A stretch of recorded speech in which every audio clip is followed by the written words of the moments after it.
Ever since I've had a backlog, I've always felt this dread of having something unfinished, and also the choice paralysis of not being able to choose a game to actually commit to finishing.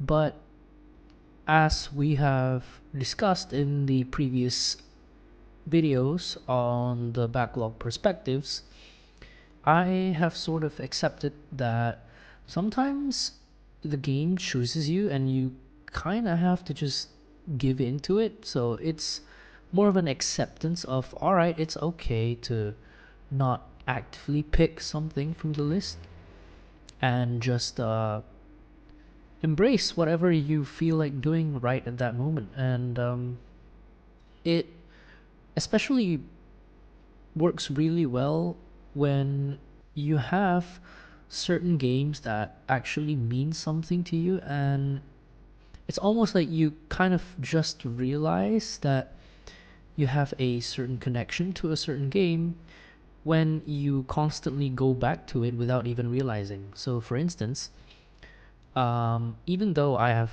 sort of explained the main sort of themes or the main genres of games that I have held near and dear to my heart ever since I started playing games. But I think in this final part, I'd like to shed a little bit of light as to what the actual background is and the, I guess, emotional bonds that I have towards the specific games. And it's mostly just being in a certain phase of life during the playthrough of that game. So, if we're talking about the early days, games like Minecraft, I have a really fond memory of playing it on a hand-me-down laptop that I had. It was very low spec, but it was able to handle Minecraft, especially back then when the older versions didn't really have much sophistication to the textures and whatnot, so it wasn't inherently heavy on the device. And the specific memory that I had, it's sort of nostalgia as well, was that of playing it in, well, in my father's office with just the employees around me just looking at me, a little fat kid playing on a computer, well, a laptop, and trying to build these blocky structures. And I guess it sort of had a connection of how my father was also in the real estate business, so they were all like, "Oh, you're gonna grow up to be an architect or whatever," which did not happen. And yeah, also just playing with friends, going into multiplayer servers, and having these connections with people that I really cherished back then, even though I didn't really know them personally. But when you're opened up to a certain level of interaction online, especially when you're young, you sort of have a tendency to feel that those connections were genuine, right?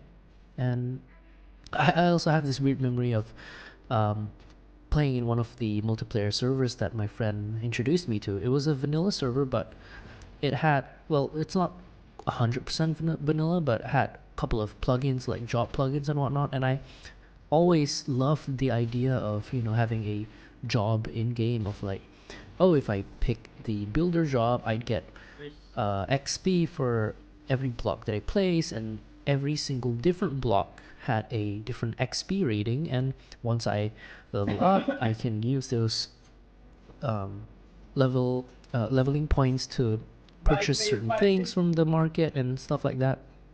And little did I know that tendency of liking those sorts of game systems would trickle down into basically liking MMOs, which is where I currently am at the moment. Well, I've always liked MMOs for the past couple of years, but I sort of just had a revelation of, oh, so that's where it came from.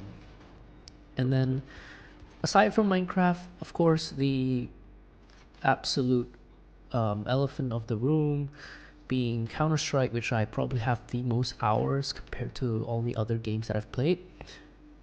That game in particular, or that franchise overall, the, I guess, connection that I had with that game was the young aspirations to be a pro player and streamer and whatnot, because back then you were, well, especially in your youth, you were very much driven with passion, and you didn't really have enough, well, I guess, brain processing power yet to be able to process things logically.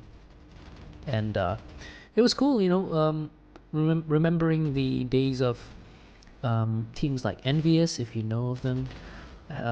When it was during Kenny S's era, it was really cool to just be able to have someone to look up to and think, I want to be like that when I grow up and all that. And only to realize the reality, well, of how, it's probably not likely for anyone to just say, oh, okay, I'm gonna be a pro player and then make it. So yeah, it's not the most realistic sort of choice to have.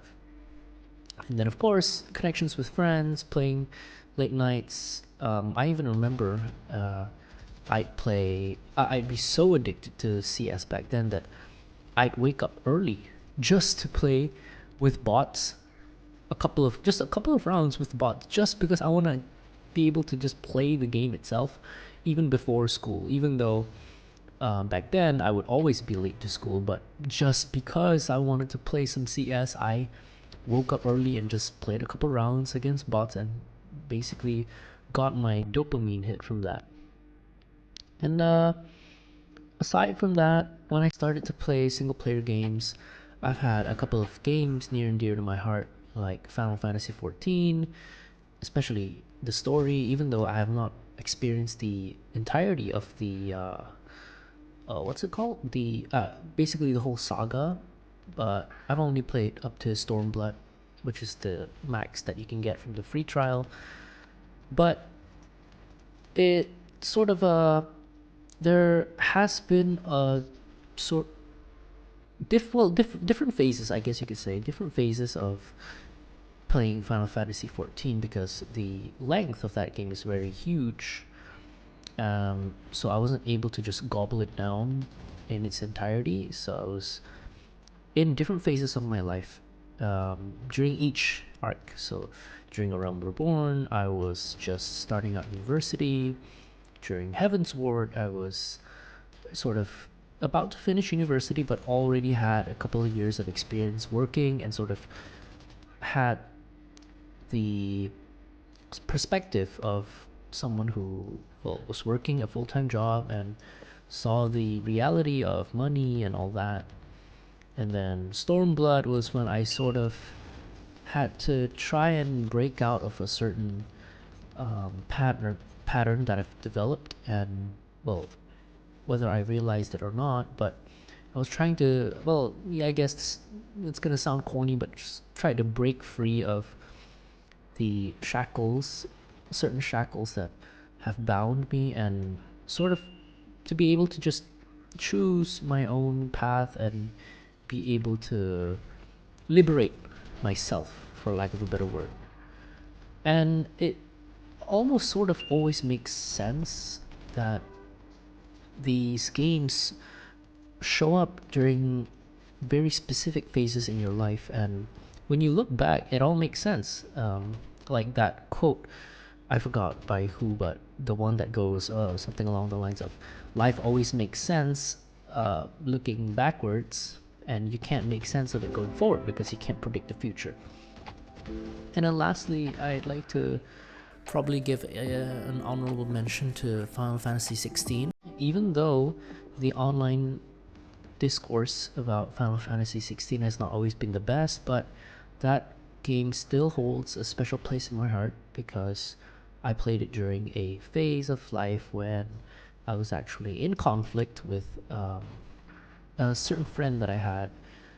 Well, I'm not close to him anymore, but back then we sort of had this friction between us, and that game was sort of the symbol tied to that phase of my life, and it almost thematically just was able to fit perfectly because of how Final Fantasy 16 is as a game and its narrative, and it sort of just blended really well with whatever was happening in the background. So yeah, so this is the final part of the backlog perspectives. I just wanted to be able to explain the concept of how games are tied to certain periods of life that you would go through, and how they are able to stay with you because of those phases. So yeah, we'll go back to a, well, I can't say normal topic, but basically the typical sort of videos that I would like to continue creating, because this was sort of a little bit of a tangent, if I could say so myself. But yeah, I'll see you in the next video. Bye bye.